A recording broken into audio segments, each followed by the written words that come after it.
উত্তর ত্রিপুরার ধর্মনগর থানা পুলিশের তৎপরতায় চুরি যাওয়া একটি পালসার 125 মোটরসাইকেল উদ্ধার হওয়ায় ফের একবার পুলিশের দ্রুত পদক্ষেপের নজির সামনে এসেছে।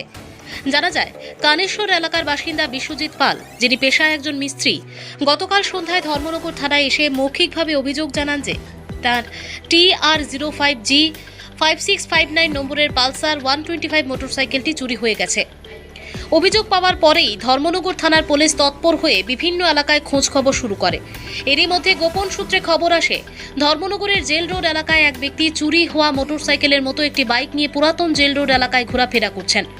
গোপন তথ্যের ভিত্তিতে পুলিশ দ্রুত ঘটনাস্থলে অভিযান চালায়। অভিযানে চুরি হওয়া মোটরসাইকেলটি উদ্ধার করা হয় এবং সংশ্লিষ্ট ব্যক্তিকে আটক করে ধর্মনগর থানায় নিয়ে আসা হয়।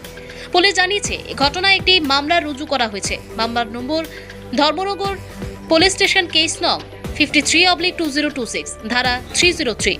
ভারতীয় ন্যায় সংহিতা অনুযায়ী আইনি প্রক্রিয়া সম্পূর্ণ হয়েছে। উদ্ধার হওয়া মোটরসাইকেলটি ধর্মনগরের মন্তলা এলাকা থেকে উদ্ধার করা হয়েছে। ঘটনার তদন্ত অব্যাহত রয়েছে। ব্যুরো রিপোর্ট, আজকাল নিউজ। গতকাল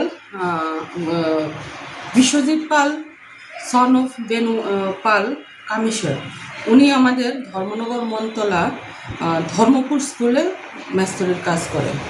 উনি সন্ধ্যার দিকে আমাদের থানায় এসে মৌখিকভাবে ইনফর্ম করেন যে ওনার পালসার 125 বেয়ারিং নাম্বার হয়েছে আপনার TR05G 5659 বাইকটা হারানো, মানে ওইখান থেকে পাওয়া যাচ্ছে না।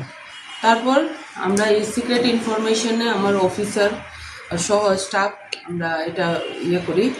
তারপর আপনার খোঁজাখুঁজির পর সন্ধ্যাবেলাতে একটা ইনফরমেশন পাওয়া গেল যে আমাদের জেল রোডের একজন ওই সেম সাসপেক্টেড বাইকটা নিয়ে আসেরা ওইখানে আমাদের জেল রোডের দিকে, পুরান জেল রোডের দিকে উনি যাইতেছেন।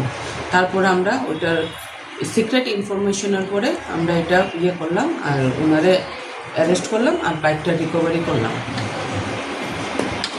ধর্মনগরে আমরা কেস রেজিস্টার করছি আপনার ধর্মনগর PS কেস নাম্বার 53, গতকালকে date 2/8/26 and under section 303 clause 2 BNS। বাইকটা কোথা থেকে চুরি হয়েছিল? বাইকটা আপনার মন্তলা ধর্মপুর স্কুল থেকে।